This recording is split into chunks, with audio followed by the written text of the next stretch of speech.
सबै छन् जाति यहाँ,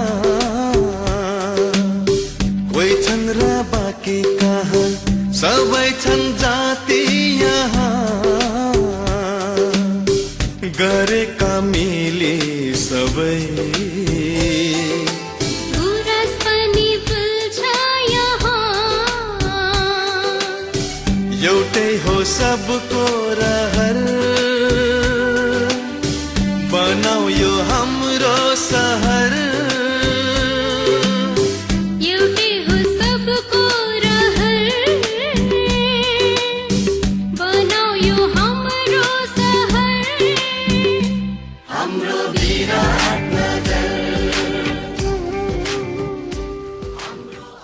नमस्ते, मकालु टेलिभिजन हेरिराख्नुभएका सम्पूर्ण विद्यार्थी भाइ बहिनीहरूलाई म सोदासी चौधरी हाम्रो विराटनगर डिस्टेन्स लर्निङ प्रोग्रामको कक्षा 6 को सोशल स्टडीज क्लासमा स्वागत गर्न चाहन्छु। So in the last class we had discussed about some of our cultural heritages जसलाई हामी हाम्रो सांस्कृतिक सम्पदाहरू पनि भन्ने गर्छौं। So the topics we had already discussed in our previous classes are traditional dresses and ornaments, similarly dances, musical instruments, paintings, architectures and others. As we can see on the screen also, the topics that we have already discussed: traditional dresses, traditional ornaments, traditional dances, folk musical instruments, painting जसलाई हामी चित्रकला पनि भन्ने गर्छौं, architectures जसलाई हामी वास्तुकला र sculptures which is also called as मूर्तिकला. So यी सबै टपिक्सहरु हामीले डिस्कस गरिसकेका छौं र these all are the cultural heritages of our country that reflects the lifestyle, traditions, cultures of the people belonging to different religions, caste and creed.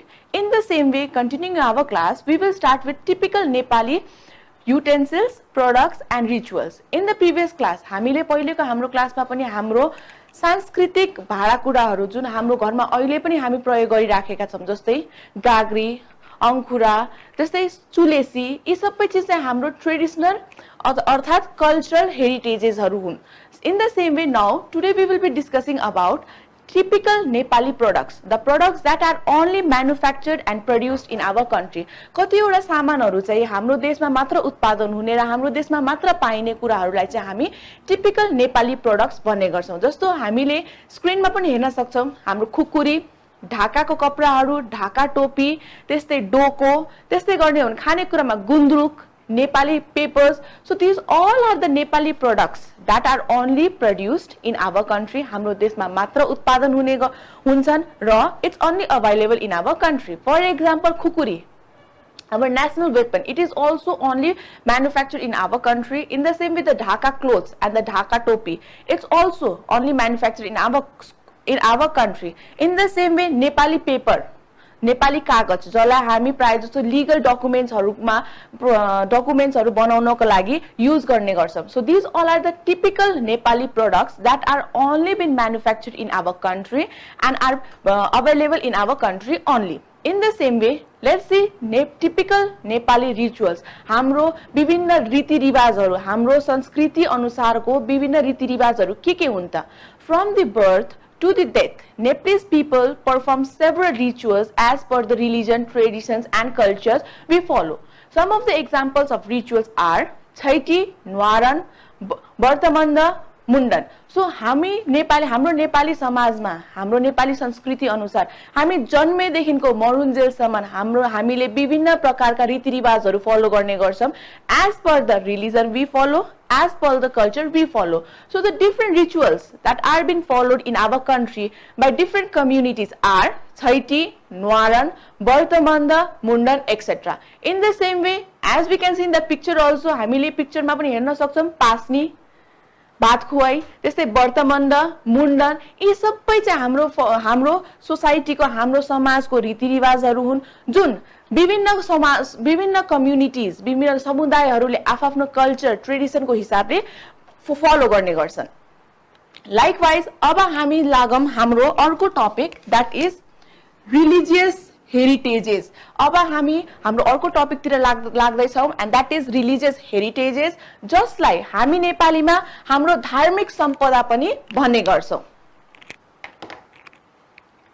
Now, what is religious heritages? हाम्रो धार्मिक सम्पदाहरू भनेको के हो त?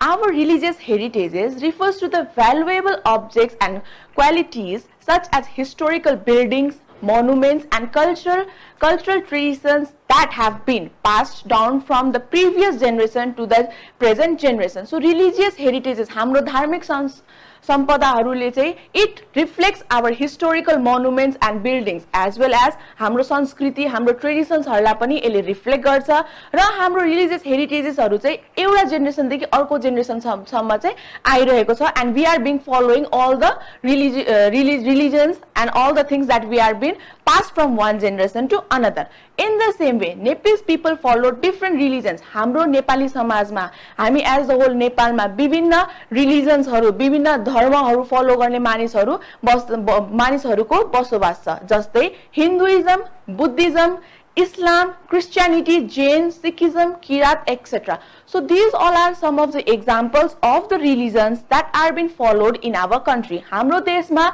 follow हुने religionsहरू चाहिँ Hinduism, Buddhism, Islam, Christianity, Jain, Sikhism, Kirat जस्ता religionsहरू हुन्.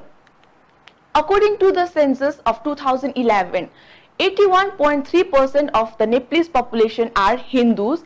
In the same way, 9% are Buddhist, 4.4% are Muslims, 3 are Kirat, 1.4% are Christianity, and 0.1 are Sikhs, and 0.1 are Jain. Likewise, 0.7 follows other religions also. So हाम्रो कन्ट्रीमा हाम्रो देशमा follow गर्ने रिलिजन्सहरू र उनीहरुको कति प्रतिशतको मानिसहरूले हिन्दुइजम, बुद्धिज्म, क्रिश्चियनिटी, इस्लाम यी सबै रिलिजन्सहरू फलो गर्छन् त्यो हामीले हाम्रो स्क्रिनमा हेर्न सक्छौं होला. Likewise, so the religious heritages of Nepal हाम्रो देशको धार्मिक सम्पदाहरू के हुन् त हजुरहरुलाई पनि यसको बारेमा थाहा छदैछ होला. Still, once see on the screen, Pashupatinath, Swayambhunath, Ramjanaki temple, Jame mosque, लरुम्बा एन्ड अजम्पसन चर्च. सो यीहरू चाहिँ हाम्रो देश नेपालमा पाइने विभिन्न धार्मिक सम्पदाहरू हुन्. पहिलो हाम्रो छ पशुपतिनाथ. हजुरहरुले काठमाडौँ जाँदाखेरि धेरै जसो मानिसहरुले काठमाडौँ जाँदाखेरि जहिले पनि पशुपतिनाथको दर्शन गरेरै आउने गर्छौं. यो एउटा हाम्रो शिवजीको टेम्पल पनि हो and it is one of the famous Hindu religious place in the world also. हामीले पिक्चरमा पनि हेर्न सक्छौं हाम्रो पशुपतिनाथ टेम्पलको मन्दिर र त्यसको एरियाको पनि हामीले पिक्चर हेर्न सक्छौं. In the same way, now it is the holy place of Hindus of the world. हाम्रो देशको हिन्दू धर्म मान्ने मानिसहरुको मात्र नभएर यो ठाउँ चाहिँ पशुपतिनाथ चाहिँ संसारभरिकै विश्वभरिकै हिन्दूहरुको चाहिँ होली प्लेस धार्मिक स्थलको रूपमा चिनिन्छ. त्यस्तै the temple is located on the both side of Bagmati river on the eastern part of Kathmandu. So our Pashupatinath temple is situated or located on the both side of the Bagmati river on the eastern part of our Kathmandu valley. Likewise, this temple complex was enlisted in World Heritage Site by UNESCO in 1972 AD. So यो पशुपतिनाथ हाम्रो देशको धार्मिक सम्पदा मात्र नभएर हाम्रो पशुपतिनाथ एरियालाई चाहिँ UNESCO and the full form of UNESCO is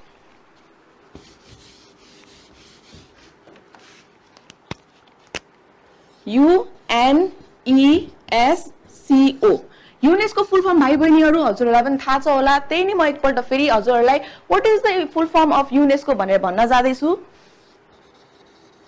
United Nations Educational, Scientific,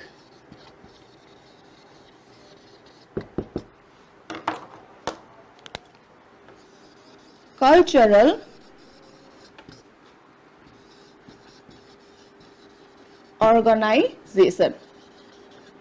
So, the full form of UNESCO, as you can see here, the full form of UNESCO is United Nations Educational, Scientific, Cultural Organization. So, UNESCO has enlisted our Pashupati complex or Pashupati area in World Heritage Site by 1972 AD. कहिले हाम्रो enlist गरेको छ त कहिले 1972 AD. So हाम्रो as a whole भन्ने हो भने हाम्रो Pashupatinath temple is not only the religious heritage of Nepal, हाम्रो देशको धार्मिक सम्पदा मात्र नभएर it is one of the holy place of all the Hindus of the world. Similarly, it is located in Kathmandu Valley in the both side of Bagmati River. Likewise, the entire Pasupati complex is enlisted in World Heritage Site by UNESCO, and the full form of UNESCO, as I have already said, United Nations Educational, Scientific, Cultural Organization, and it was enlisted in 1972 AD. Likewise, अर्को स्लाइडमा हेरौँ हामी, Pasupati area includes the temple of Pasupatinath, Devpatan, जय बागेश्वरी, गौरी घाट, कुटुम्ब etcetera. हाम्रो पशुपतिनाथ एरियामा पशुपति भगवानको मात्र मन्दिर नभएर अरु विभिन्न मन्दिरहरू, देवी देवताको मन्दिरहरू पनि पाइन्छ. जस्तै पशुपतिनाथ भइहाल्यो, देवपाटन, जय बागेश्वरी, गौरी घाट, कुटुम्ब. So in the same way, there are 492 temples, chaityas, shuttles and about 1000 शिवलिङ्गस in Pashupati area. त्यसै गरी हाम्रो पशुपति एरियामा चाहिँ almost 492 temples मन्दिरहरू छन् भने चैत्यस र shuttles and about 1000 शिवलिङ्गस in Pashupati area. Now चैत्यस भनेको के हो त? चैत्यस भनेको सानो सानो हामीले मन्दिरहरू हेर्न सक्छौं जहाँ देवी देवता राखिएको छैन, तर त्यस ठाउँमा चाहिँ भक्तहरू या अरु ऋषि मुनिहरू आउँदाखेरि तिनीहरूले त्यहाँ बसेर चाहिँ मेडिटेसन गर्ने गर्छन्. So these all are called chaityas. So अझै एकचोटी I would like to repeat the same thing. Pashupati area, हाम्रो पशुपति एरियामा चाहिँ पशुपति मन्दिर बाहेक अरु कुन कुन देवी देवताको मन्दिरहरू छ भने देवपाटन, जय Bageshwari, Gauri Ghat, कुटुम्बहल etc. In the same way, there are 492 temples, different chaityas and shuttles, as well as about 1000 Shivalingas in the Pasupati area. I hope you all are clear about our first religious heritage, that is Pasupatinath. As in the picture you can see the Pasupati area. हामीले यहाँ पशुपति एरियामा हेर्न सक्छौं पशुपतिनाथको temple पनि छ, त्यसै गरी अरु विभिन्न देवी देवताको मन्दिरहरू पनि छ र छेउमा हामीले सेतो रूफ भएको हामीले घर जस्तो हेर्न सक्छौं. That is called chaityas. Now next is Swayambhunath. It is also located in Kathmandu Valley. हजुरहरु पनि काठमाडौँ जाँदा स्वयम्भूनाथ पनि जानु भएको छ होला, and I hope you all are pretty much familiar about Swayambhunath also. हामीले हेर्न सक्छौं Swayambhunath. So Swayambhunath is also one of our religious heritage of our country. So Swayambhunathलाई पनि हाम्रो देशको एउटा religious, that means धार्मिक सम्पदाको रूपमा चिनिने गरिन्छ. It is a holy place of both Buddhist and Hindus, and this Swayambhunath temple or the Swayambhunath area is the holy place for both Buddhist people as well as Hindu peoples. It is situated on the top of the hill of Kathmandu Valley. So where is Swayambhunath situated? It is situated in Kathmandu Valley on the top of the hill.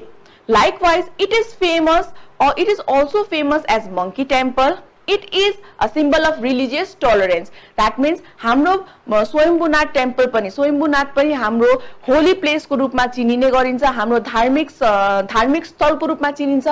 And this place is a holy place for both Buddhist as well as Hindu people. बुद्धिस्टहरुको लागि पनि हो र हिन्दू पिपलको लागि पनि हो. It is situated on the top of the hills of Kathmandu Valley. It is situated कहाँ छ त हाम्रो Swayambhunath temple. Swayambhunath temple is in Kathmandu Valley on the top of the hill. It is also famous as Monkey Temple. Now why it is famous as Monkey Temple? यो चाहिँ किन एउटा बाँदरहरुको मन्दिर भनेर पनि, बाँदरहरु भएका मन्दिर पनि भनेर किन प्रसिद्ध छ त? Because as it is in the top of the hills, yes, so we can find lots of monkeys in the all around in the Swayambhunath area. So Swayambhunath को area मा चाहिँ हामीले धेरै भन्दा धेरै बाँदरहरु देख्ने भएकोले गर्दा पनि it is famous as Monkey Temple. In the same way, it is a symbol of religious tolerance. किन त Swayambhunath temple लाई एउटा symbol of religious tolerance को रूपमा किन लिएको हो त? किनभने स्वयम्भूनाथमा जसरी हाम्रो फर्स्ट पोइन्टमा हजुरले हेर्नु भएको छ, it is a holy place for both Buddhist and Hindus. That means Swayambhunath एरियामा बुद्धिस्टहरुको लागि गुम्बा त छदैछ त्यस्तै हाम्रो स्वयम्भूनाथ एरियामा सरस्वती भगवान सरस्वती माताको पनि मन्दिर पाइन्छ जहाँ हिन्दू मानिसहरु हिन्दू धर्म मान्ने मानिसहरुले चाहिँ त्यहाँ गएर पूजा आजा गर्ने गर्छन् र सरस्वती माता भनेको चाहिँ हाम्रो हिन्दू धर्मको एउटा एक देवीको रूपमा हामीले पूज्ने गर्दछौं that is the reason why Swayambhunath temple is also regarded as a symbol of religious tolerance. Now, in the same way, this place is also enlisted in World Heritage Site by UNESCO in 1979 AD. Jasari Pasupatinath was just likewise how Pasupatinath area was enlisted by UNESCO in World Heritage Site in 1972. In the same way, our Swayambhunath temple is also enlisted in World Heritage Site by UNESCO, that is United Nations Educational Scientific Cultural Organization on 1979 AD.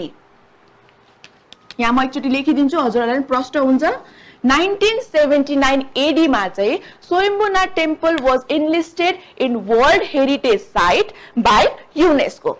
In the same way, the biggest statue of Buddha has been constructed near Swayambhunath temple. हाम्रो Swayambhunath temple भन्दा अलिक ओरतिर हामी आयौं भने we can find the biggest सबभन्दा ठूलो एउटा ठूलो बुद्धको स्ट्याचु पनि हामीले देख्न सक्छौं म हजुरहरुलाई स्क्रिनमा पनि देखाउँछु. As you can see the statue of Buddha, हजुरले हेर्न सक्नुहुन्छ होला statue of Buddha and the statue of Buddha, one of the biggest statue of Buddha has been constructed near Swayambhunath temple. Now let's move on to Ram Janki temple. र मैले यो Ram Janaki temple को बारेमा भन्नु भन्दा अगाडि हजुरहरुलाई फेरि पनि स्वागत गर्न चाहन्छु हाम्रो विराटनगर डिस्टेन्स लर्निङ प्रोग्राममा र अहिले हामीले सुरु गरेको थियौं केही भाग our cultural heritages को र अब हामी अहिले छम our religious heritages जसलाई हामी नेपालीमा धार्मिक सम्पदाहरुको रूपमा पनि भन्ने गर्छौं र अहिलेसम्म हामीले पशुपतिनाथ टेम्पल र स्वयम्भूनाथ टेम्पल को बारेमा पढिसकेका छौं. अब हामी पढ्न जाँदै छौं राम जानकी टेम्पल. हजुरले यहाँ स्क्रिनमा पनि राम जानकी टेम्पल को पिक्चर त हेर्न सक्नुहुनेछ. सो राम जानकी टेम्पल यो हेर्दाखेरि हामीलाई प्रिभियस क्लासको पनि अलिकता झझल्को आउँछ होला. व्हाई? बिकज हामीले प्रिभियस क्लासमा पनि आवर आर्किटेक्चरमा राम जानकी टेम्पल को बारेमा पढेका थियौं and it is built in a Mughal style. So Ram Janki temple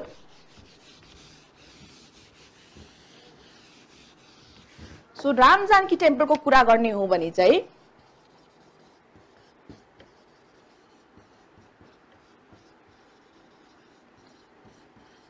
Ram Janki temple, it is built in Mughal style and it is one of the famous temple of Ram Janki that is situated in Janakpur district. So as you can see on the screen, it is located in Janakpur. It is one of the famous holy place for Hindus. So it is located Ram Janki temple that is built in Mughal style. It is located in Janakpur and it is one of the famous holy place for the Hindus. So many people, yes, from different places of the world come to visit Ram Janki temple as it is one of the holy place for the Hindu people. Likewise, the temple is full of Mithila art and architectures. So Mithila art को बारेमा पनि हामीले पहिलेको क्लासमा पनि पढेकै थियौं. Mithila art is a art that is mostly practiced in Mithila Anchal or in the Janakpur district. So as our Ram Janki temple is situated in Janakpur, there are lots of Mithila arts and architectures found in this temple. So this temple is also called Naulakha Mandir. So यो मन्दिरलाई चाहिँ किन हामीले नौलखा मन्दिर पनि भन्ने गर्छौं? Because it was constructed on 28th March 1967 BS and which cost 9 lakhs rupees. So this is the reason why it is also called Naulakha Mandir. So फेरि पनि म एक्चुअली जनकपुरको प्रसिद्ध मन्दिर राम जानकी टेम्पल को बारेमा भन्न चाहन्छु. It is located in Janakpur and it is built in Mughal style And this building, and in this temple we can find lots of Mithila arts and architectures, as well as this temple is also called as Naulakha Mandir. Yes, why? Because it was built on 28th March 1967 BS and which cost 9 lakhs. यो मन्दिर construct गर्नको लागि चाहिँ हामीलाई 9 लाख रुपैयाँ लागेकोले गर्दा यो मन्दिरलाई हामीले नौलखा मन्दिर पनि भन्ने गर्छौं। यहाँ तपाईले पिक्चरमा फेरि पनि एकचोटी हेर्न सक्नुहुन्छ Mithila art. So this all are the arts that has been used or made in the temple of Ram Janaki temple. So यसमा हामीले भगवान राम र सीताको विवाहको कुराहरू झचल्कोहरू हेर्न सक्छौं। So in this way different things are made in with the help of Mithila art.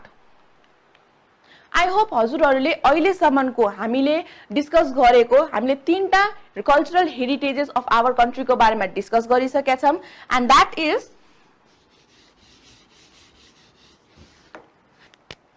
First one is Pashupatinath,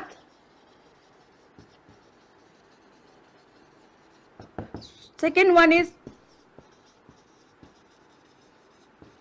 Swayambhunath, and the third one is Ram Janaki temple.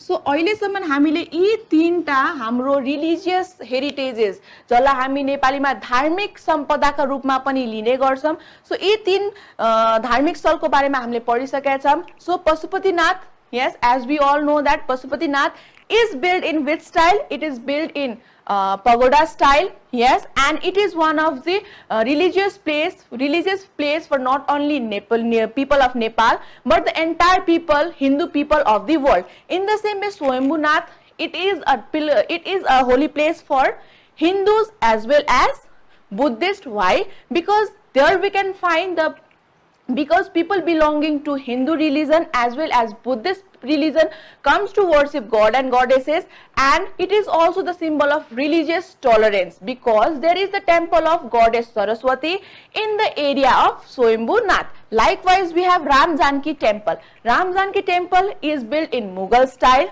and it is located in our Janakpur district. Likewise, it is also called Naulakha Mandir. Why? Because it while its construction, यसको निर्माण गर्ने बेलामा चाहिँ यसको खर्च 9 लाख भएकोले गर्दा it is called Naulakha Mandir. So भाइ बहिनीहरु, आज हामीले पढेका कुराहरु सँगसँगै म आजको क्लास यही नै टुंग्याउन चाहन्छु। आशा छ हजुरहरूले मैले अहिलेसम्म पढाएको कुराहरु बुझिसक्नु भएको छ होला र घरमा पनि हजुरले यसका बारेमा केही कुराहरु पढ्नुहुन्छ होला र फेरि पनि अर्को क्लासमा हामीले अरु रिलिजियस हेरिटेजेस हाम्रो देशका अरु धार्मिक सम्पदाहरुको बारेमा पढ्ने छौं। आजको लागि यति भन्दै म तपाईहरुबाट बिदा लिन चाहन्छु। नमस्ते।